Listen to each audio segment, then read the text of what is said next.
ঢাকা মহানগরে বাসের অসুস্থ প্রতিযোগিতায় খেসারত দিতে হয় যাত্রী, পথচারী সহ অন্য যানবাহনকে। গণপরিবহনের শৃঙ্খলা ফেরাতে 2016 সালে বাস রুট রেশনালাইজেশন পরিকল্পনা নেন প্রয়াত মেয়র আনিসুল হক। তবে কিছুদিন যেতেই মুখ থুবড়ে পড়ে সে প্রকল্প। এবার সেই প্রকল্পটি চালুর সিদ্ধান্ত নিয়েছে বাস রুট রেশনালাইজেশন কমিটি।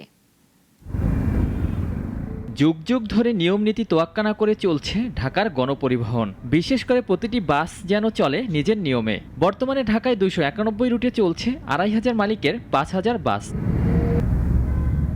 ঢাকার গণপরিবহনে আমূল পরিবর্তন দেখেছিলেন ঢাকা উত্তর সিটি কর্পোরেশনের সাবেক মেয়র প্রয়াত আনিসুল হক। হাতে নিয়েছিলেন বাস রুট রেশনালাইজেশন পরিকল্পনা, যাতে রাজধানীর প্রায় 300 রুটকে 42টি রুটে নিয়ে এসে 22টি কোম্পানির মাধ্যমে পরিচালনার কথা ছিল। কিন্তু তার মৃত্যুতে থুবড়ে পড়ে সে সেবা। তবে সেবা না থাকলেও এর সাক্ষী হয়ে আছে কিছু যাত্রী ছাউনি।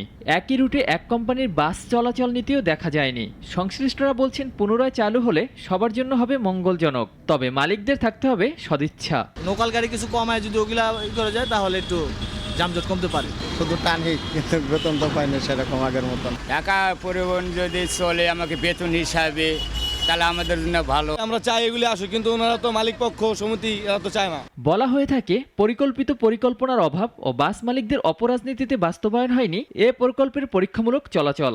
নির্দিষ্ট রুটে স্টাডি করা হয়নি যে আমার এই রুটে অ্যাকচুয়ালি চাহিদা কি, কতগুলো বাসের দরকার। এই চাহিদাটা নির্ধারণ ঠিকমতো না করার ফলে আমার দরকার হলো 200 বাস একটা রুটে, আমি দিয়েছি 500 বাস। তবে প্রথম পরীক্ষায় ব্যর্থ হওয়ার কারণ অনুসন্ধান করে জবাবদিহিতার ক্ষেত্র তৈরি করার পরেই চালু করার পরামর্শ এই বিশেষজ্ঞের। এটা লেসন লার্ন হিসাবে আমাদের সেটা অভিজ্ঞতা নেওয়া উচিত, কেন ব্যর্থ হলো সেটাতে এই প্রকল্পে না হয়।